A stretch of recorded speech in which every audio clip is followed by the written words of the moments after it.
విశాఖ ఏజెన్సీలో చింతపల్లి వైఎస్ఆర్సీపీ పంచాయతీ సర్పంచ్ అభ్యర్థిని దురియా పుష్పలత నామినేషన్ దాఖలు చేశారు.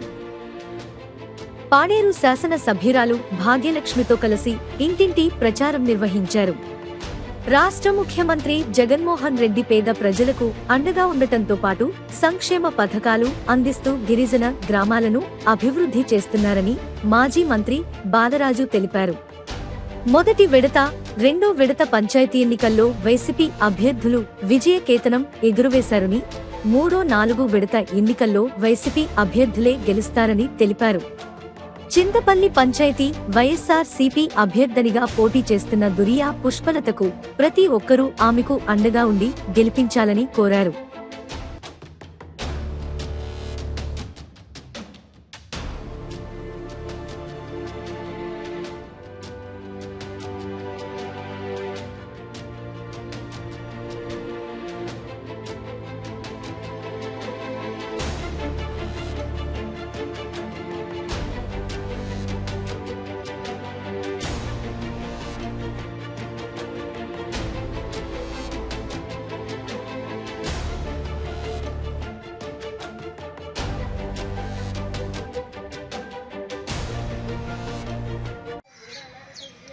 చింతపల్లి పంచాయతీ ప్రజలందరికీ నా నమస్కారములు.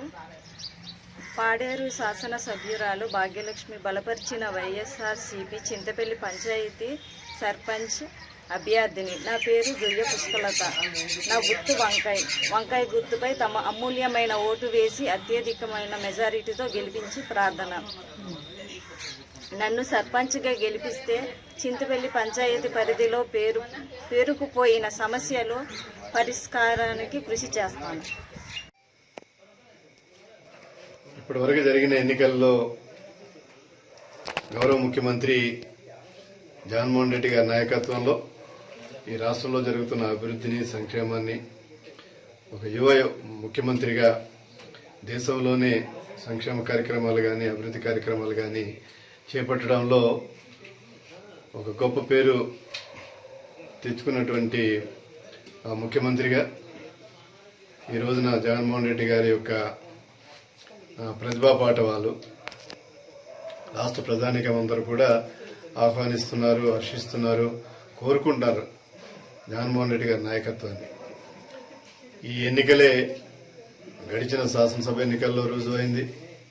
అలాగే అనతి కాలంలోనే ఇప్పుడు జరుగుతున్న స్థానిక సంస్థ ఎన్నికల్లో కూడా మరి ఇప్పుడు జరిగిన గ్రామ పంచాయతీ ఎన్నికల్లో మొదటి విడత, రెండో విడత జరిగిన ఎన్నికల్లో అన్నిటికీ అతీతంగా వైఎస్ఆర్ పార్టీ బలపరిచిన అభ్యర్థులు ముఖ్యమంత్రి గారి నాయకత్వంలో, జగన్మోహన్ రెడ్డి గారి నాయకత్వంలో గెలుపుకి ప్రజలందరూ కూడా సహకరించి అత్యధికమైన సీట్లు వైఎస్ఆర్ పార్టీకి అందజేయడం జరిగింది.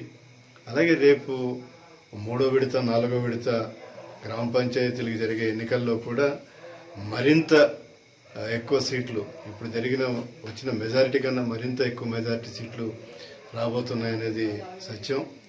ఇందులో ఏ ఒక్కరు కూడా అనుమానించాల్సింది లేదు. ఖచ్చితంగా ఇప్పుడు మొదటి విడత, రెండో విడత ఎలాగైతే వచ్చో దానికి మించి రెట్టింపు ఉత్సాహంతో ప్రధానికమందరూ కూడా ఎదురు చూస్తున్నారు.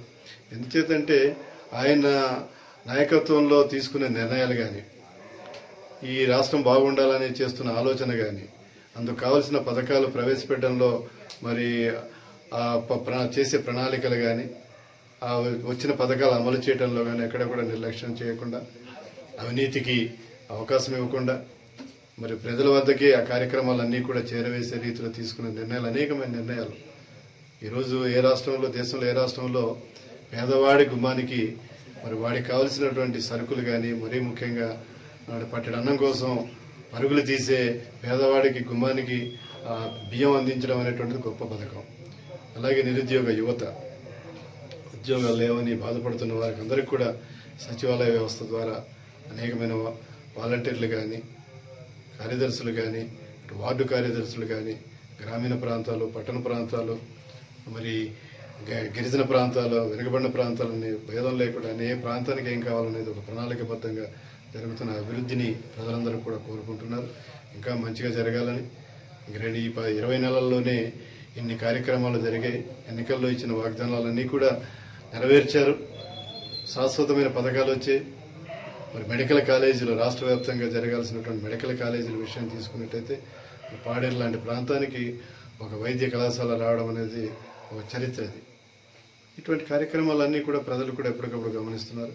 రేపు 3వ విడత 4వ విడత జరిగే గ్రామ పంచాయతీ ఎన్నికల్లో కూడా నా విజ్ఞప్తి ఈ మరి ముఖ్యంగా పాడేరు డివిజన్ కానీ వైజాగ్ జిల్లాలో కానీ ఏ ప్రాంతమైనా కూడా రేపు 3వ విడత 4వ విడత జరిగే గ్రామ పంచాయతీ ఎన్నికలు మరి ఎప్పుడు వచ్చినా కూడా మండల పరిషత్ కానీ జిల్లా పరిషత్ కానీ అలాగే మున్సిపాలిటీలు నగరపాలక సంస్థలు ఇవన్నీ కూడా వైఎస్ఆర్ పార్టీ బలపరిచినటువంటి అభ్యర్థులు గెలిపించాలని, అలాగే యువ ముఖ్యమంత్రి గౌరవ జగన్మోహన్ రెడ్డి గారి నాయకత్వాన్ని బలపరచాలని చెప్పేసి ఈ సందర్భంగా విజ్ఞప్తి చేస్తూ తప్పకుండా వైఎస్ఆర్ పార్టీ అభ్యర్థులు ఎవరైతే పార్టీ బలపరిచిన అభ్యర్థులు ఉన్నారో వారందరూ కూడా విజయం సాధిస్తారని నేనైతే విశ్వసిస్తున్నాను, విజ్ఞప్తి చేస్తున్నాను. ప్రతిపక్ష పార్టీలు అలాగే ముఖ్యంగా తెలుగుదేశం పార్టీ ఎన్ని కుయుక్తులు పన్నినా ఎన్ని రకాలైనటువంటి మరి ఆరోపణలు చేసినా అవన్నీ కూడా వారి ఉనికి నిలబెట్టుకోవడానికి ఉపయోగపడతాయి తప్పితే కానీ అవి ప్రజలకు ఉపయోగపడే పనులు కావు. ఖచ్చితంగా వారు అనేకమైనటువంటి మార్గాలలో ఈ ప్రభుత్వాన్ని ఏదో ఒక రూపేణా అబాస్పాలు చేయాలనే ప్రయత్నం చేసి రకరకాల అన్నీ కూడా చూస్తున్నాం మనం అందరం కూడా. ఏ మాట మాట్లాడినా కూడా దాన్ని ఏదో తప్పుగా చిత్రీకరించే ప్రయత్నం చేయటం ఇటువంటివన్నీ కూడా ఆ రోజున పేదవాడికి ఇల్లిస్తామని అంటే కూడా అదిగా తప్పుగా చెప్పేటువంటి మాట.